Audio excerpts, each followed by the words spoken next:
I'll cross our fingers that it all works.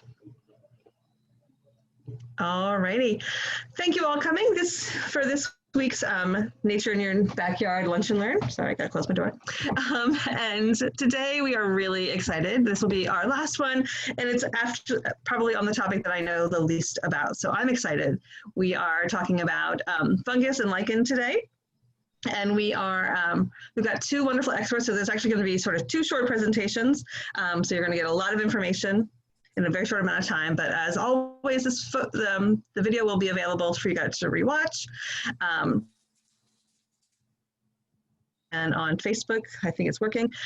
So hopefully this is all going to work out. Alrighty, one other thing that I wanted to mention, and I'm going to share my screen real quick so that people can see this. Alrighty, actually I want to look at this one.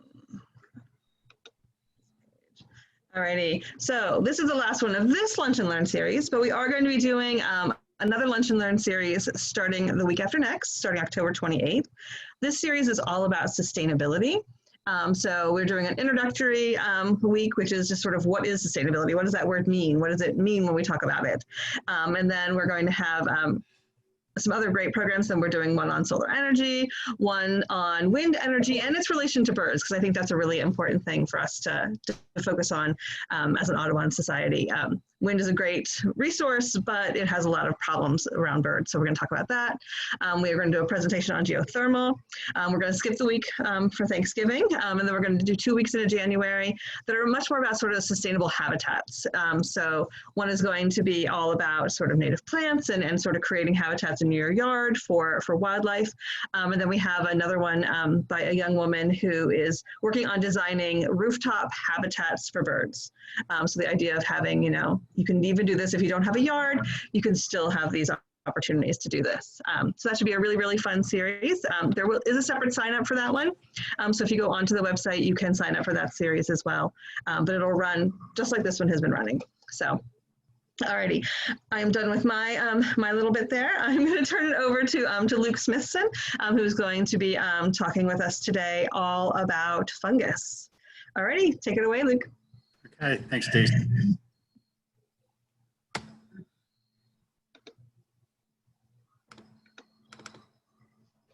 Okay, hi everyone. You guys can all hear me, right?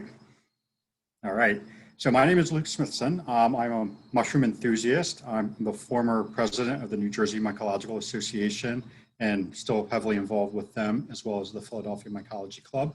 Excited to be here today to talk about fungus. So I'm going to see here. I need to, there we go. So Nature in Your Backyard series, and you guys have already seen this. So I'm going to jump right into our mushrooms. So I wanted to start out by talking about what mushrooms are and what mushrooms are not. So the idea of a mushroom is kind of sometimes a vague notion. There's not an exact definition of what makes a mushroom and what's not a mushroom. But from my personal viewpoint and for the purposes of this presentation, I call a mushroom anything that's a macroscopic fruiting body of a fungi that's not lichenized. So Dennis will talk a bit more about lichens. But any of these things that you can see on your screen right here, I will call a mushroom. So we can look at this thing here in the middle, which is a porcini type of mushroom, which in the kitchen we would call a mushroom. But I would also call this little slimy ball down here a mushroom, and these cup fungi mushrooms, and these pretty purple coral fruiting bodies, I would call those mushrooms, as well as these crusts down here.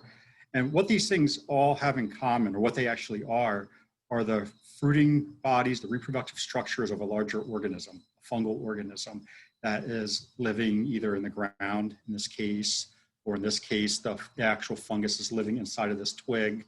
And that fungus is naked to our naked eye. We can't see them. We're not equipped with the tools to be able to actually see the actual main body of the fungal organism. But when the conditions are just right, and when these organisms are ready to reproduce, they will produce these fruiting bodies that we can see, and that's what we call a mushroom. So the purpose of a mushroom is strictly for reproduction. Not all fungus produces these mushrooms or these macroscopic fruiting bodies. Actually, only a pretty small percentage of them do, but the ones that do gives us, as the nature observer, something to really look at and to kind of observe with our naked eye. And if we want to, we can dig into them a little bit deeper. So why are they important? There's a number of different reasons why we would say fungus is important overall. As far as the ones I'm talking about, the mushrooms in general, some of them are mycorrhizal. And what that means is they are in a symbiotic relationship with the trees and the plants that we see around us. So this photograph that I have here, it's just a snapshot of a forest somewhere around here in southeastern Pennsylvania. And almost all of the plants that we can see in here are in a symbiotic relationship with these mycorrhizal fungi. And what that actually means is that they're in a relationship where they're trading nutrients back and forth. So funguses are like us, animals, in that they need carbohydrates to live, to sustain themselves for energy, but they can't produce their own carbohydrates. So they have to obtain those sugars either directly or indirectly from a plant source. And the mycorrhizal fungi, they have developed this system of obtaining nutrients by partnering up with plants. And the plants produce sugars through photosynthesis, and they feed that to the fungus. And the fungus, in return, is feeding the plants minerals and moisture and other nutrients that it's bringing up from the soil. And it's actually not a one-on-one relationship, not one fungus with one plant, but it's a vast network of different types of organisms. Bacteria are involved.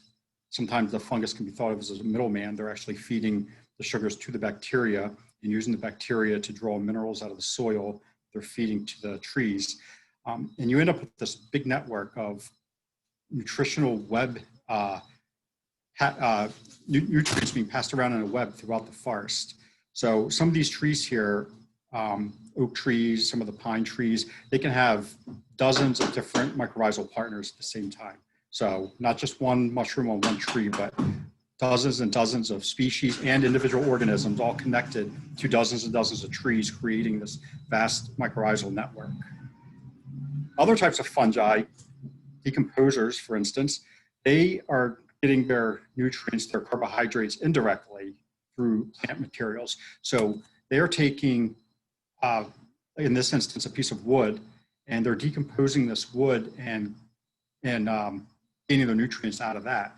And the way they're doing that is the actual fungus that we can't see, I was talking about earlier, the fungus that's living in the wood is coursing through this wood and is excreting enzymes that are decomposing the wood. And fungus are really good at this. And if you think about it, wood is notoriously difficult to digest. It's hard, it's full of lignans, it's full of cellulose, and fungi are particularly adept at breaking this stuff down. So this is one of the very important factors in our forests of decomposition. They are also pathogens and parasites. And while we may not initially think of that as something that's important for our forests, there does have to be something that's kind of stressing the trees and breaking them down. If something's not breaking the trees down, at some point, the trees would just have kind of an indefinite lock on the carbon and the other nutrients that they're holding in their wood. So, trees will exist for hundreds of years sometimes, and something eventually has to bring those nutrients back into the cycle of the ecological cycle, and fungi play a big part of that. And finally, food. Food for, not just for us, right? We like to eat fungi, a lot of us do, a lot of us like mushrooms on our pizza, but lots and lots of other organisms out there use mushrooms for food. This picture here I have is a cute little turtle, a box turtle, eating a rusula, and it seems like box turtles particularly like rusulas. If you just do a quick search on the web, you'll find dozens and dozens of photographs of box turtles specifically eating this type of mushroom over and over. But we'll see other animals, mammals, different types of rodents, squirrels eating fungi, and then particularly arthropods and land mollusks, so snails, slugs, insects of all that sort, they rely heavily on fungi. There's some there's some insects out there that will spend their entire life cycle up to the point where they leave for mating in one fruiting body. So a mushroom will grow up out of the ground, and you'll get several successions of pupating insects, flies or beetles or what have you, living in that fruiting body. They'll live out their entire life cycle until that final pupation where they'll leave to go mate, and then they die, and the next generation will start living in new fruiting bodies. There's also these different types of insects that have developed relationships with fungi and using that fungi to decompose wood for themselves and for their young.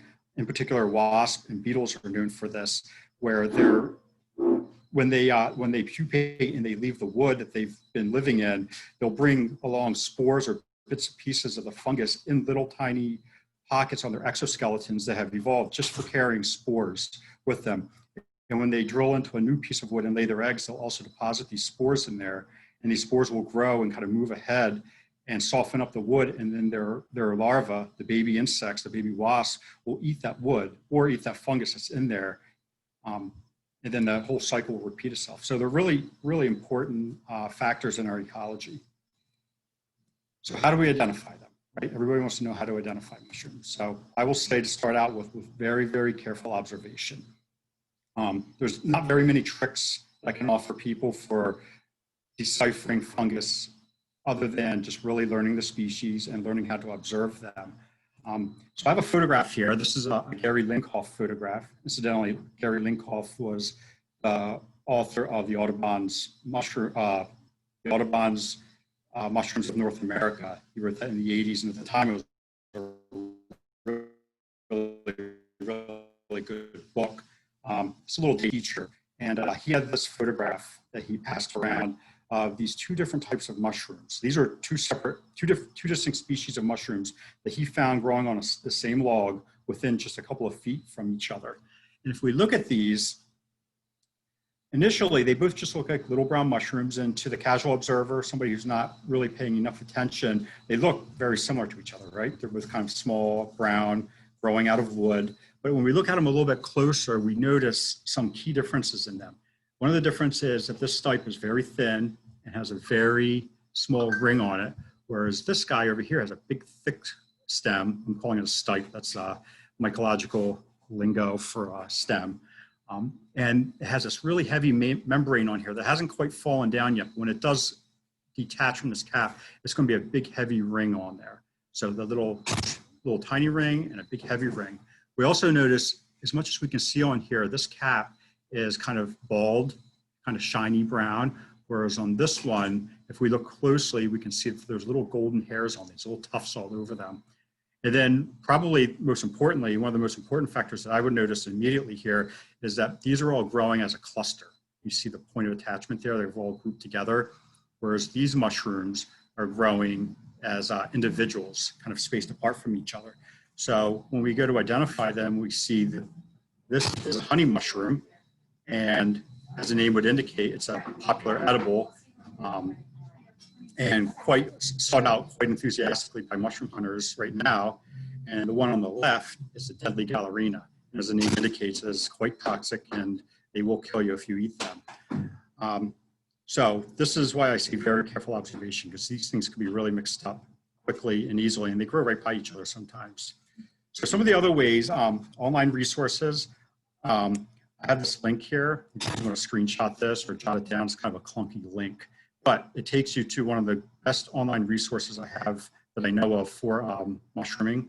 And there's just dozens and dozens and dozens of resources within this link. It's a Google document. And there's all kinds of stuff in it that's really, really useful. Of course, citizen science platforms, iNaturalist being one of the most popular. And this is I know you guys are planning on using iNaturalist for the BioBlitz, and iNaturalist works really pretty well for mushrooms. It has the artificial intelligence identifier in there where it like suggests identifications, and it works fairly well for mushrooms. Maybe not as well as like you might hope it to do, but it does often get you to the genus, which as we were just talking about a little while ago. Sometimes it's a good start. It'll get you oftentimes to the genus, but you do have to be careful with it. But the neat thing about this is that when you put your observations on there, your crowdsourcing identification, so other people can see your photographs on there. So it's much like social media. Other people can see it and they can comment on it. And so you put a picture of this guy up here, right? And you're calling it one thing, and you have a bunch of mushroom identifiers on there, and they'll be able to go in and help you get to the correct identification. And then finally, I'll say micro clubs. a lot of different clubs out there. You know, I'm a member of the New Jersey Mycological and the Philadelphia Mycology Club. Those are just two of them. They're both really active in the area. And if you're really interested in mushrooms, that's probably one of the best ways to actually learn. It's really hands-on learning, going out with other people that really know what they're doing and that are really quite willing to teach. Right? So moving on, I want to talk a little bit about seasons of mushrooms, because mushrooms are quite seasonal, and you know, there's a season for each mushroom. And I'm going to start in the winter so that we end up right where we're at now. So in the winter's obviously going to be the slowest time of the year. You know, things really slow down an awful lot in the winter time. But as long as the ground has not completely frozen and the wood is not completely frozen, and that there's water moving around. So I guess that's really the gist of it. As long as the water is not totally frozen in the ecosystem, things will still be active. And I have 3 different types on here that we'll find. If you see the numbers on here, I'm sitting outside in the sunshine, so I have a hard time seeing my cursor. But you can see that this first one here is number 1. We call that Dendrothela nervosa. And that's a crust fungus that grows exclusively on eastern red cedar. And that's a pretty easy one to identify. As long as you can identify the tree and you find this white crust that's growing on them, this is an obligate fungus to that tree. It only grows on this particular cedar. I don't know that it grows on any other types of trees in this area. There's other dendrothelas that will grow on other trees, but on this particular species, this particular tree, nervosa is the only one. And I put this down for winter. You'll find this all year round. But in the wintertime is when these species tend to be a little more active. So if you want to collect them and actually look at spores, which would require a microscope, you collect these things in the winter. Number 2 we're looking at on here is Flammulina velotypes. I put, if they have a common name, I put the common name down right here. So they call these velvet shinks. And these are really close relatives to the enoki mushrooms that we buy in the grocery store, the long, thin, white ones. They look really quite different, which is because of the growing conditions. So growers force them to grow really tall and skinny and white. But in this case, this mushroom is found pretty often in the wintertime. In fact, I've been out in the snow, tromping around the snow and seen this. And this one's edible. This is a fun one to actually find in the winter because there's not very many edible mushrooms out there in the winter.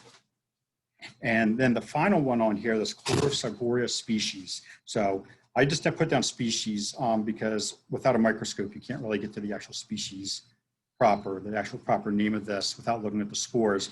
But they call these fairy cups. And you'll see all year round, you'll find this wood that's stained blue out in the woods. You'll be walking along and just find little bits of rotten wood. They have this weird blue hue to them. But in the cold weather, if you flip them over, you'll often find these little teeny tiny cups. And these cups are only a couple millimeters wide, maybe a centimeter tops.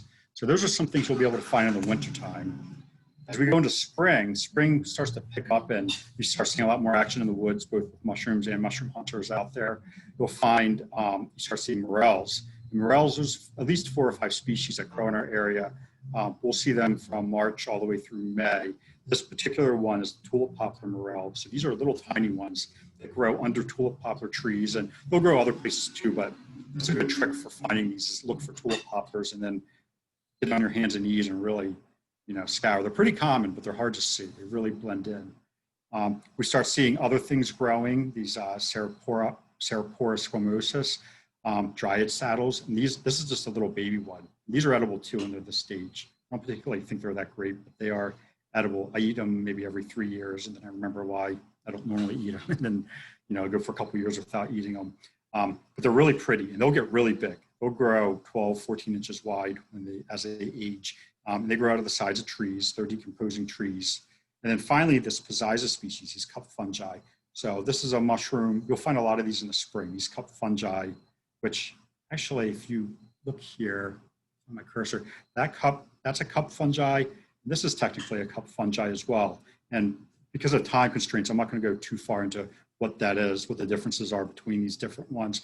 But if you look at this is actually a series of multiple cups on one mushroom. So all these little cups on there, whereas this is just one big gigantic cup sitting on the ground. So as we go into summertime is when the mushroom season really starts to pick up.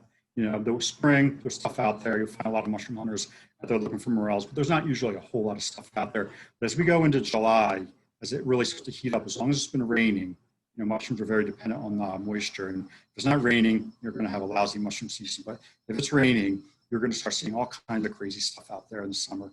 This Lactarius indigo, See this bright blue thing, and this thing actually bleeds. If you cut into it or pinch it, it actually exudes a latex that is the same color as the mushroom. So it's this really, really odd sap that comes out of it that's got this electric blue color to it.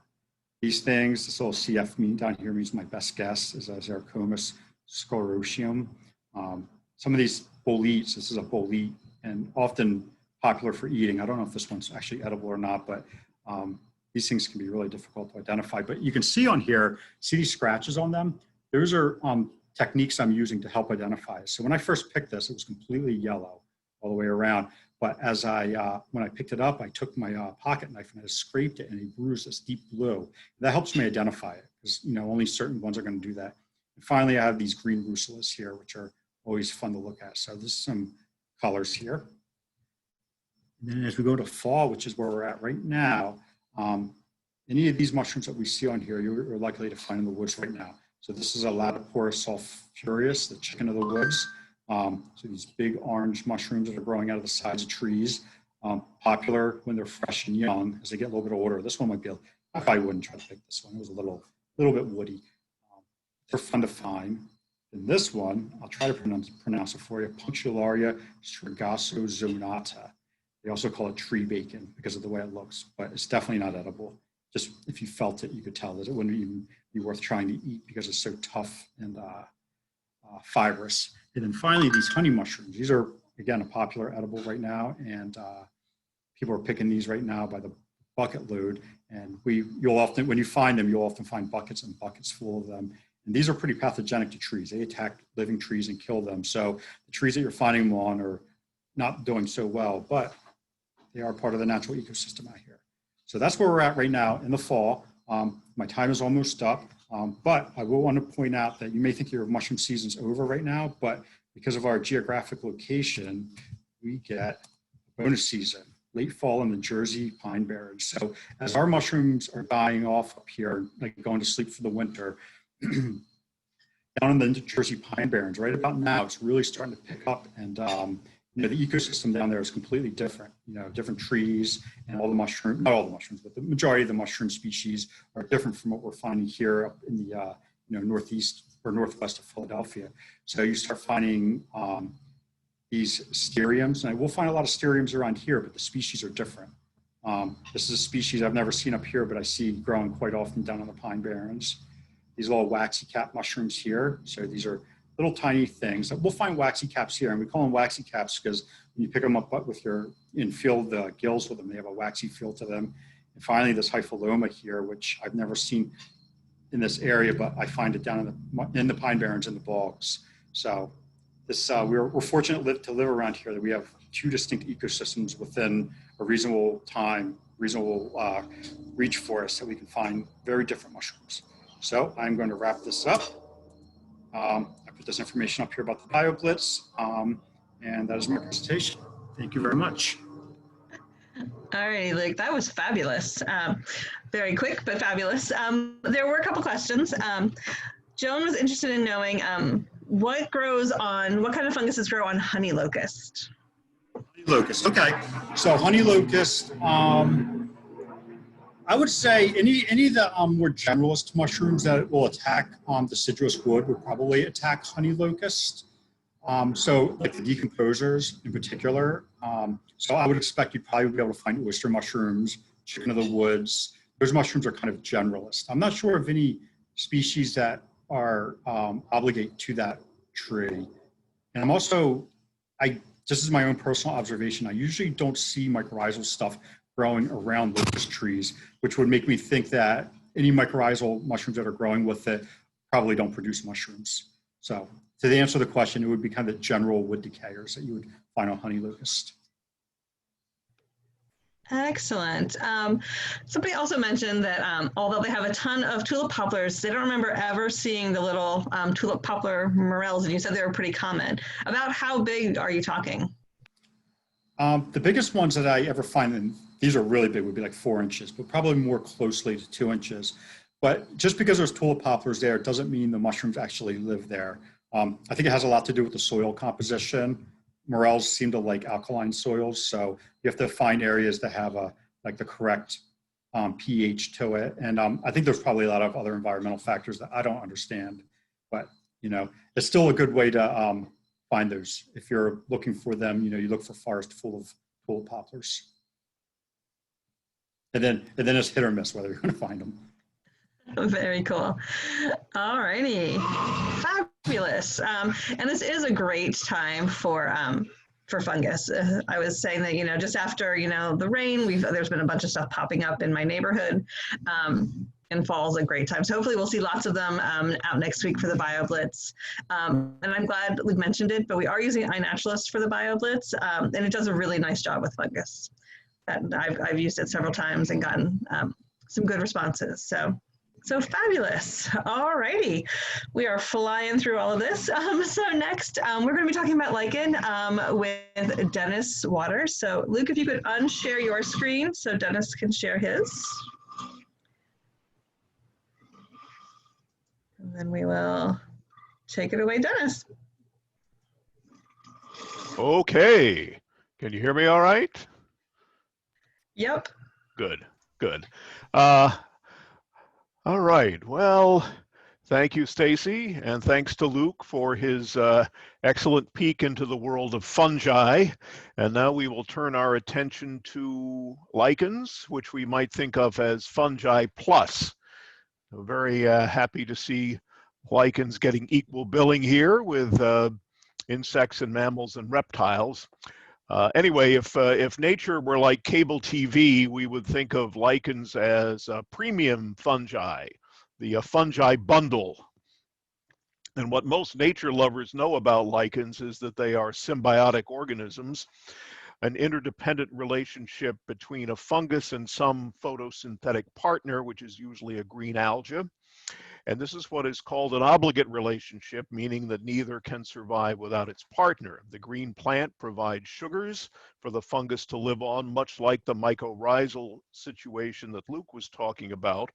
But the fungus provides the algae with protection from the elements. And there's a kind of sense in which the fungus is engaged in a kind of agriculture, but it cultivates its crop inside its body, which is a very fungal thing to do. There are about 20,000 known species of lichen in the world, with about 5,000 known from North America.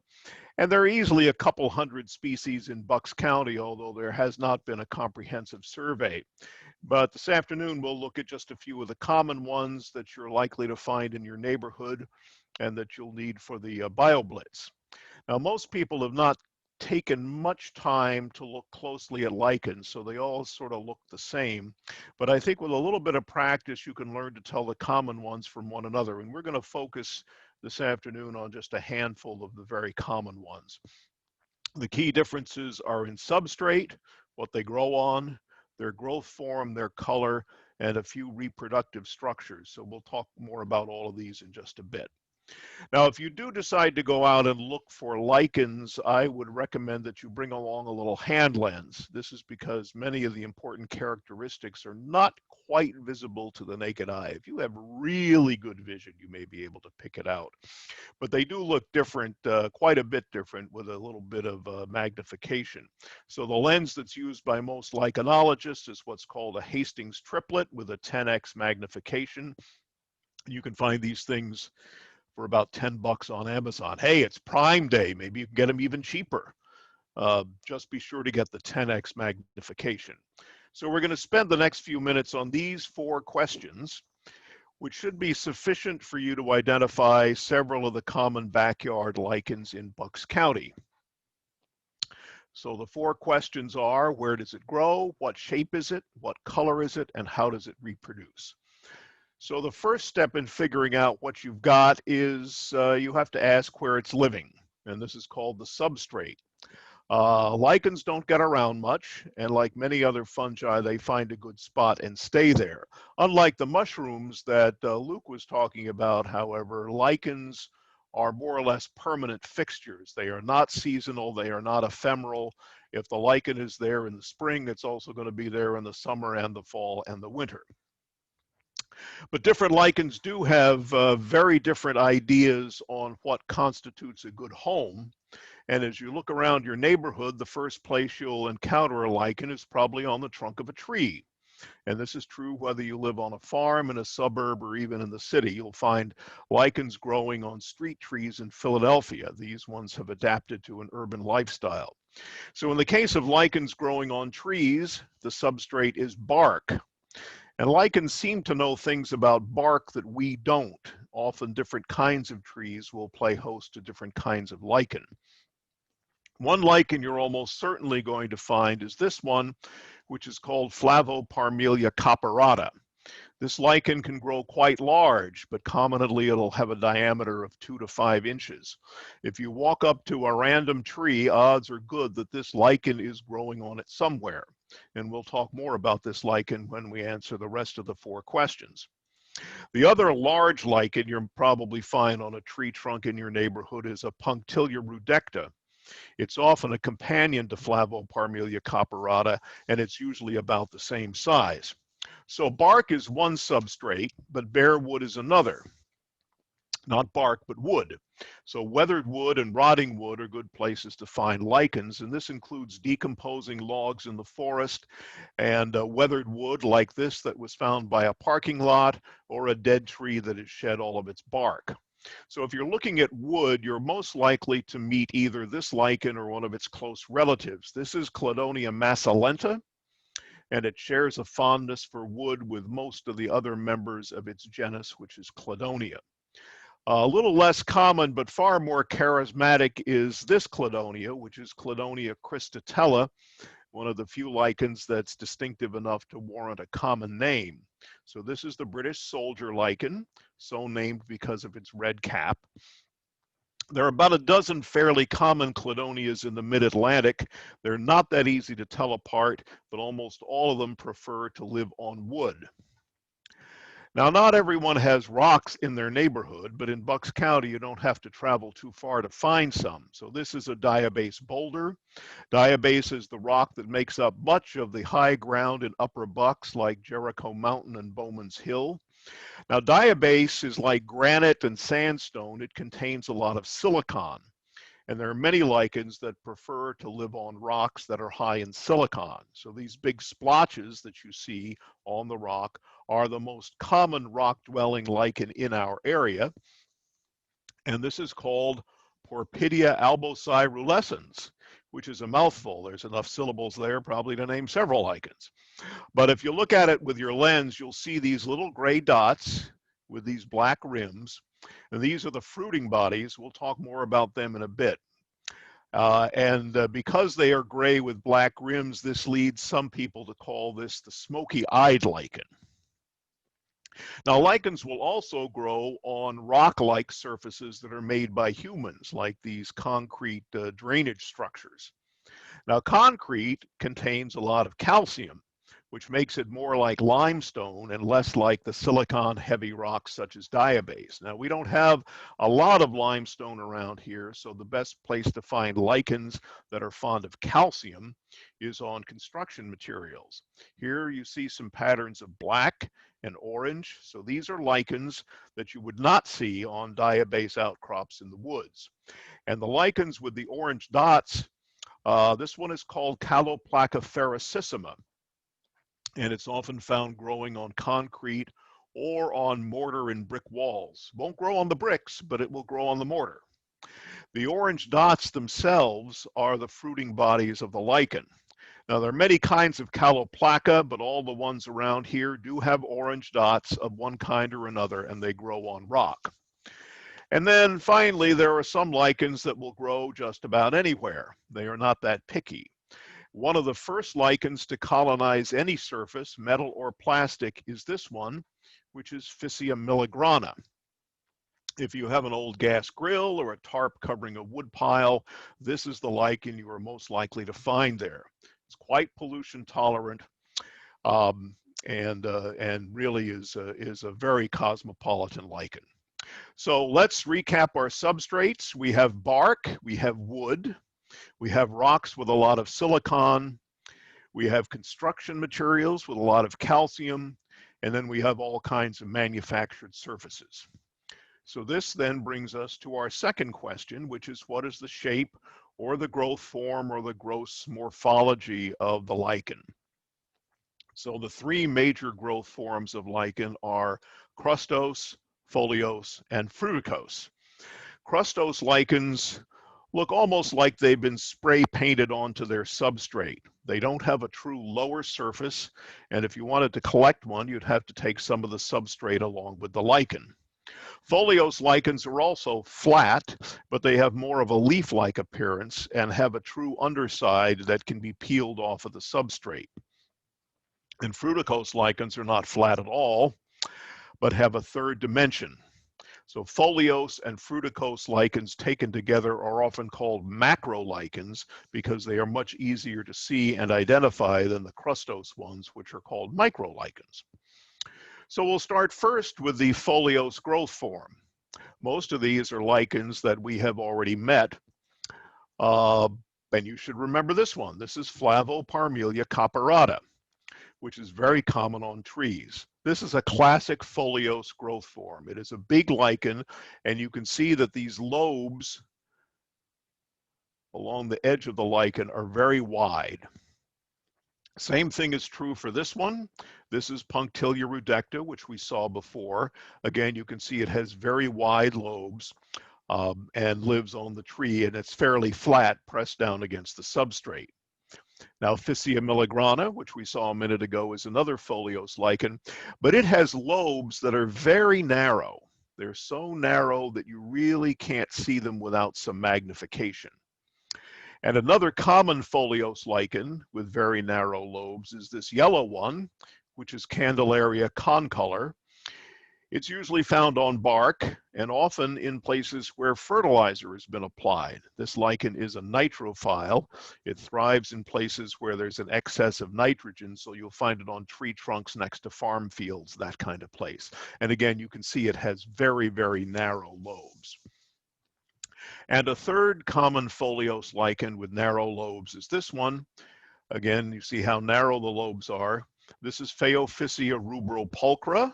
That's another mouthful. And another cosmopolitan lichen. This one is equally at home on bark or rocks. So you'll find that living on both of those substrates. So the other macrolichen growth form is fruticose or tree-like. And these lichens are anything but flat. And most of the fruticose lichens in this area are in the genus Cladonia. So this is Cladonia macilenta. We met it a minute ago. And it looks like slim little fingers rising up into the air. You can sort of see them in profile here. And Cladonia cristatella, the British soldier, is also fruticose, with the red caps mounted at the top of little stalks. The stalks here are called podicia rather than stipes, which is they're called with mushrooms. And finally, we'll look at a couple of microlichens, those with the crustose growth form. Crustose lichens are quite common, but often very difficult to identify in the field. So this is Porpidia albocyrulescens. We met this a minute ago. It's the smoky-eyed lichen, a crustose lichen that lives on siliceous, or not siliceous, siliceous rocks that have a lot of silicon in them. And so does Caloplaca ferocissima. Although this is a lime lover, it prefers concrete and mortar. So with both of these, you would not be able to scrape the lichen off the substrate without taking some of the substrate with you. Now, I have a paper coming out soon in Bartonia, which is the Journal of the Philadelphia Botanical Club, on the lichens of Bowman's Hill Wildflower Preserve. So if you look at the population there, which is probably not that different from what you'd find at Honey Hollow, taken strictly by species, about a quarter of the species were foliose and about 2/3 were crustose, with the rest fruticose. So the crustose growth form contains far and away the most diversity, even though they're often difficult to see. Now, color is another useful character in identifying lichens. Sometimes color is really obvious, sometimes a little bit more subtle. For example, Flavoparmelia caparata. This is kind of a yellowish, greenish lichen. The other common large foliose lichen on bark, Punctilia rudecta, is more of a gray. So the question is, would you be able to tell them apart based on color alone if you just ran into one? I think with a little bit of experience you would, and depending on your computer's monitor, you may be able to tell here, this is Flavoparmelia caparata, this is Punctilia rudecta. Here are the two different things living side by side with the two different colors. So this one is more of a yellow, this one is more of a gray. So side by side, you should be able to tell that this is the Flavoparmelia and this is the Punctilia. In the case of Candelaria concolor, it is not subtle. This is the only bright yellow foliose lichen in the area, but you do need your hand lens to make sure there are little lobes, because there are some crustose yellow lichens as well that don't have lobes at all, that are not foliose. Now, orange color growing on rock almost always means that you have the genus Caloplaca. As I said before, there are several species in the area, but they are all orange. Now, in some cases, it's not the external color that is significant, but rather the interior color. This is Phaeophysia rubropulchra, one of the easiest lichens to identify, because if you nick the surface, you'll see the interior of the lichen is bright orange. There is no other lichen around that is orange on the inside. However, Phaeophysia rubropulchra can vary a bit in exterior color. This one's kind of a gray-green, but this one is more of a brown. And when it grows in direct sunlight, it can be jet black, but it's still the same species. It's still Phaeophysia rubropulchra. You can see the little fleck of orange here where it was nicked. And finally, lichens can be two-toned. The British soldier lichen has red caps, but the stalks are a light yellow-green. Now, one thing about color is that lichens can be much brighter and greener when they are wet. So if you walk in the woods after it's rained, you'll notice that the lichens have become much more visible. They really pop. And if you're using a guidebook, bear in mind that the color descriptions in the guidebook are going to refer to the lichens when they are dry, so not necessarily what you would see in the woods after the rain. So the final of our 4 identification questions concerns reproduction. Lichens have figured out several ways to reproduce, and that's really usually a good way to tell them apart. Broadly speaking, some lichens reproduce sexually, some reproduce asexually, and some do both.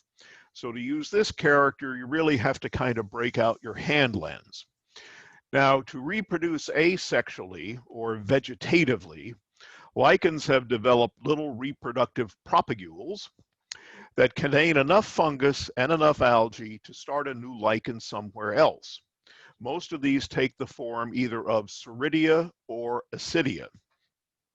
Ceridia are like little spheres with a clump of green in the middle and an outer layer of fungus. I think of them as like little Tootsie Roll pops with algae in the middle and fungus on the outside. And then Ascidia are tiny little fingers that are easy to break off. Now, for sexual reproduction, like all good fungi, lichens produce spores, and the most common structures that produce the spores are called apothecia, which come, as you can see here, in many different forms. So we'll start with asexual reproduction and Ceridia. These are like little granules or bits of dust, but each contain some fungus and some algae, a complete starter kit to begin a new lichen somewhere else. They also bear a resemblance to pollen, but they are not pollen, obviously. Now, Flavoparmelia caparata is a ceridiate lichen. To see the ceridia, you look toward the center of the lichen, and they're found on these little bumps here. All these little bumps that you can make out on the surface are the clumps of ceridia. But you really shouldn't need to see the ceridia to know that this is Flavoparmelia caparata. You should be able to know that just because it's the only big foliose lichen that is yellow-green in color. Cladonia macilenta is another lichen that produces ceridia. In this case, the ceridia put a very fine, powdery coating on the vertical stalks. You should be able to see this sort of powdery texture which is quite distinctive on Cladonia macilenta. Now, Physia milligrana is also a ceridiate lichen, a lichen that produces ceridia. Now, in its case, the ceridia are much more granular. They're not fine and powdery. They're more like grains of sand, and they can be found right along the edges of the lobes. See, not in the center of the lobe, but really only along the edges of the lobes. So this is the ascidia. This is the second kind of asexual reproductive structure. And like I said, they look like tiny fingers, and they're designed to be broken off and carried away by wind, water, or insects. So each ascidiate finger contains some fungus and some algae, so it's already a miniature lichen ready to settle and grow up somewhere else. So Punctilia rudecta is an ascidiate lichen. If you look toward the center of the lichen with your hand lens, you'll see the ascidia. So these dark masses that you see here are all clusters of ascidia. And they're the reason that any Punctilia rudecta always looks a little bit darker toward the center than it does out here toward the edge when seen with the naked eye. Now, this is the only common lichen in our area that has ascidia. As for sexual reproduction, many of the lichens we have met have apothecia, these fruiting bodies. Most of them look like these here. Porpidia albocirulescens has the little gray dots with the black rims, the smoky eyes. So these are their apothecia. And Caloplaca, the apothecia are these dots. So the little dots themselves, the little orange dots are the apothecia. And sometimes the apothecia are all you can see, with the rest of the lichen living under the surface of the rock. So in that way, they're similar to the mushrooms that Luke was looking at, where most of the body of the fungus is living underground or in the wood of a tree, and you only see the external fruiting body. With Cladonia cristatella, the British soldier, the apothecia are actually these red caps themselves. So these are the spore-producing organs of the Cladonia. Now here is Physia milligrana again. Now we saw earlier that it produces ceridia, and you can see some of the ceridia here along the edges of the lobes, but you can also see that it produces apothecia. So it hedges its bets by reproducing both sexually and asexually. And the same is true of Phaeophysia rubropulchra. You can see the apothecia here, but you can also see that there are these little patches of very fine ceridia. So this is a lichen that has apothecia and ceridia, so it can reproduce sexually or asexually, and it can also grow on bark or on rock. So it really has all the bases covered. This is why this is a very successful lichen. So at Bowman's Hill, I found that just over half of the species produce sexually by producing spores, with about a third of them reproducing asexually, and about 9% of them, about 1 in 10, reproduce both sexually and asexually. So we've looked at a few of the common species. Now I'd like to go back and review some of them with you, looking at the individual questions.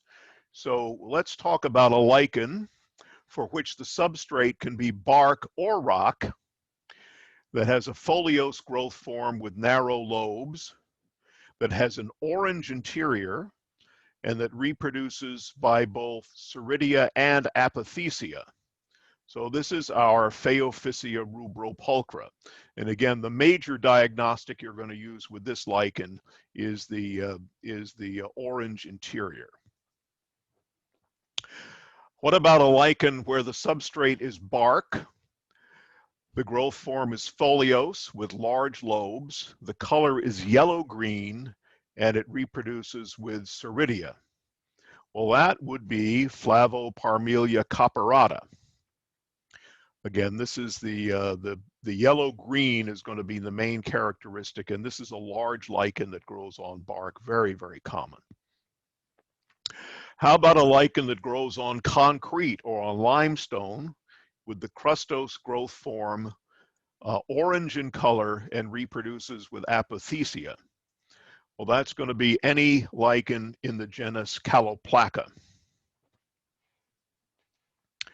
A lichen that grows on bark and is foliose with narrow lobes, is yellow in color, and reproduces with Ceridia. That's your Candelaria concolor. Again, the yellow color on this one is diagnostic. If it's foliose and yellow, this is what you have in the Mid-Atlantic region. If the substrate is bark and the growth form is foliose with wide lobes and the color is gray-green and it reproduces with Accidia, then you have Punctilia rudecta.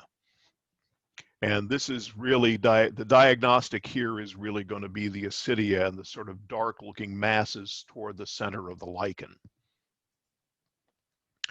If the substrate is a silicon rock like diabase or granite or shale, the growth form is crustose, the color is gray, and it reproduces with apothecia. That is going to be Porpidia albocirulescens, the smoky-eyed lichen. Now, if the substrate is wood, perhaps moss, or even soil, and the growth form is fruticose, the color is gray, perhaps green, and it reproduces sometimes by apothecia and sometimes by Ceridia, that is going to be a lichen in the genus Cladonia. So these are the ones that these are the most common fruticose lichens you're going to find in the Mid-Atlantic region. And finally, if the substrate is almost anything, and the growth form is foliose but with narrow lobes, the color is gray, and the reproductive structures are either Ceridia or apothecia, sometimes both on the same lichen, then you've got Physia miligrana, which is a really cosmopolitan lichen. So that's a quick look at some of the lichens in the Mid-Atlantic and some ways that you can learn to identify them. I did want to take a minute and show you some books if you're interested in pursuing this further.